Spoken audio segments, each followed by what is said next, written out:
First, let me introduce myself. My name is Phil Oren. I've spent a career in information technology, and at many companies, I've worked my way up to Chief Information Officer. Some of those were smaller, some of them larger, some of them PE owned, some of them public facing. So I'm here to share some of those experiences with you. Okay, today we're going to talk about leadership and listening. Sometimes these skills are mixed up when you're thinking about how do I lead a group of people but make sure that they're engaging? And how, as a leader, do I remember that I alone can't really do anything? The team has to get the job done. So I think one of the best ways to go through this is to put ourselves in a situation, a common situation. Let's imagine that we're getting into a room to work out a problem. Now, there are some variations to this, but let's say that there's between 5 and 7 people in this room, and we're walking in the room together. The most common environment I'm comfortable with for this example is we all get around a table. We're trying to work through how we're going to solve a problem that is standing in the way of us moving to the next step of our project. Okay, so there are a couple of rules you need to follow as you, the leader, are walking into the room. The first, I need you to do everything you can to make sure that you are asking 3 questions to every one statement you're making. This isn't a hard and fast rule, but it's a great rule of thumb.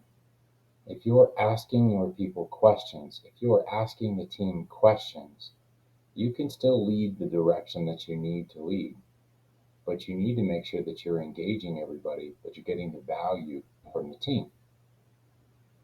Next, when you start facing a specific issue, so let's say we walk in the room and the conversation is about how are we going to, so the answer to that question, there's going to be an opportunity to go around the room. There are so many ways to do this. Call upon each person and have them put their input in, look around and see who wants to volunteer. I don't think it makes sense for me to try to dictate to you what's the best way to do that. Rather, there are many ways to go about that. You, as the leader, need to understand the situation, know your team, and know what the best method for getting it will be. But one thing I can say is that you're in charge, you're the leader of this team, you need to speak last. Whatever mechanism that you want to use to go around the room, to engage everybody, you can't set the tone by stating your opinion, your preference for solution, and then think you're going to get really engaged involvement from your team. So ask 3 questions to every one statement. Make sure that you speak last.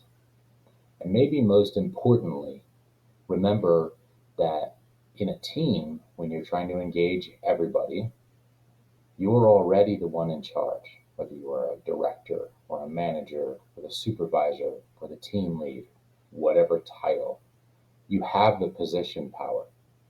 Position power means everybody has to listen to you. And to some degree, at the end of this conversation, this team meeting, going to have to go the direction that you've led.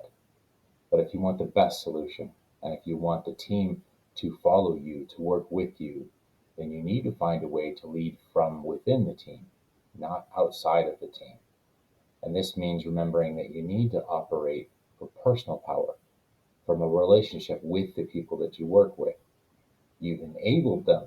You are knocking walls down, but you're working with the team. You're not presenting from a place of position power.